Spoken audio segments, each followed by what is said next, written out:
So, Richard, back when you were, from what you've seen from the beginning of your PH days up until now, as you go out, with various, I know you go out with Buzz before, and you're out here with us now. Yes.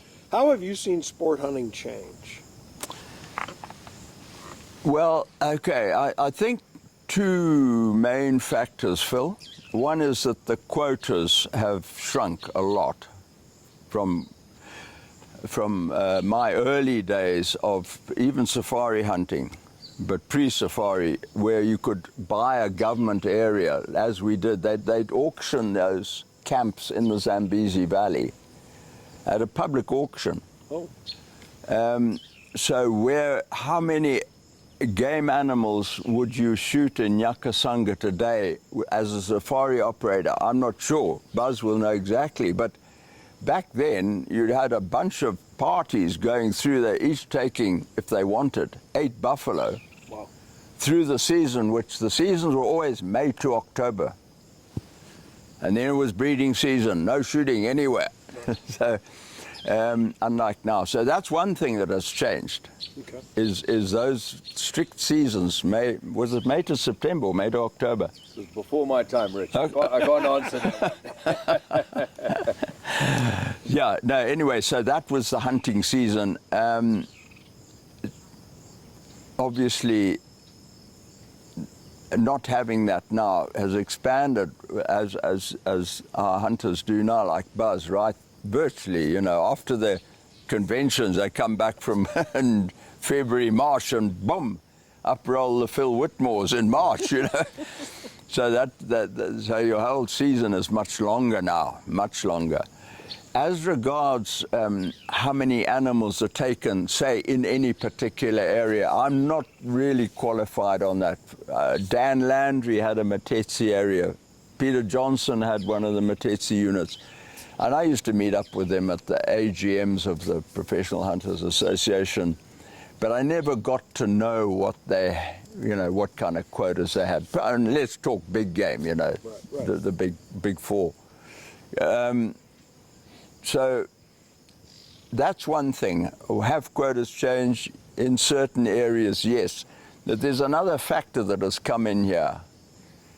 And I regard it as a great pity, and that is that a lot of our hunting areas, prime Zambezi hunting areas, have no longer, can Zimbabweans access them at an auction, and even some professional operators cannot, because they've been allocated to non-Zimbabweans Really? who are controlling them in a different manner.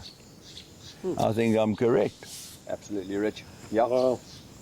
And that actually, if I can take that on from Absolutely. Rich, because if you'd asked me the same question within my career, that's actually exactly what I was going to say. When I started, we had the same safari areas like when you finished off, Rich. We still had Makuti, Nyakasanga locals could hunt Makuti, Tuli, Sapi. We have lost so many hunting areas now. If we look at Sapi is gone, Reefer is gone, Chori South is gone. That's Right. just 3 areas in the Zambezi Valley, and where they've gone into is a couple of different organizations, for better or for worse.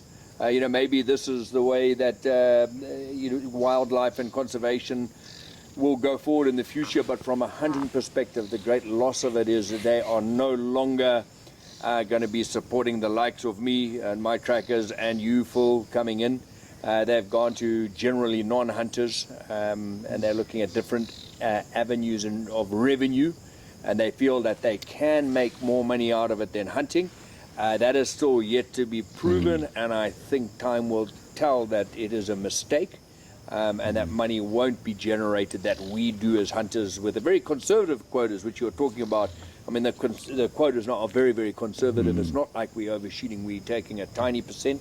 It's something that parks do very well. We take, I think, it's about 2% of the overall population. So what you, Phil, and other hunters take off the quota makes absolutely no difference to the overall numbers. And what we put back into hunting, if I just use myself as an example, and believe me, there's lots of other operators. Coral here, you can see, does the same thing. We put in tons of water holes, solar water holes. We've got an anti-poaching unit that employs 22 of the local communities. We've pulled out 7,000 snares. We do a ton for the community. We just finished building our 6th school. This is things that these new owners do not do. And quite often in these beautiful areas, and a prime example would be, and I shouldn't probably be saying too much, I'll get myself in trouble, but there's 1 or 2 beautiful areas in the Zambezi Valley and along the river, and you have this beautiful section along the riverine, which is pretty. Yes, I look after that from a photographic perspective, but 90% of the area going backwards is Jess, which we all love to hunt in, and supports decent game that hunters are prepared to spend good money on. Those areas are ignored, and the roads aren't done, the anti-poaching's not done. I feel that we should be looking at the bigger picture, because the other thing that I think people don't look at is, while these guys are non-hunters, and in some cases they are hunters but they take the quota for themselves. They pay a lot of money for it, great.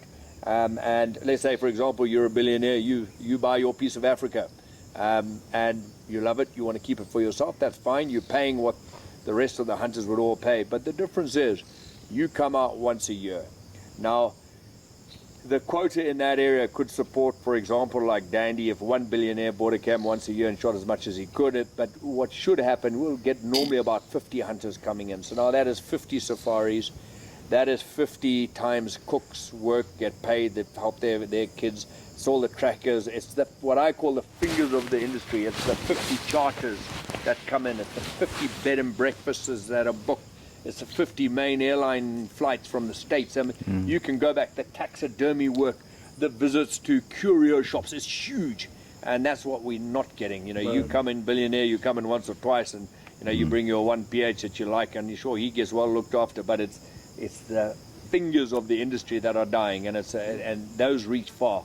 So I think there's been a huge change in my career over that time, and it's a worrying change, and it's a change that has not been proven to be the way forward. It's still up in the air as to what good and whether it will truly benefit these areas. But time will tell, but it is detrimental to our way of life and what we love doing. So time will tell, and I hope for these areas that they will maintain the wilderness and what we love doing, which is keeping it wild and the beautiful hunting that we've had. But it is really becoming a very, very rare commodity in Africa, being able to hunt these big super areas. Thank you. Good to know. Yeah.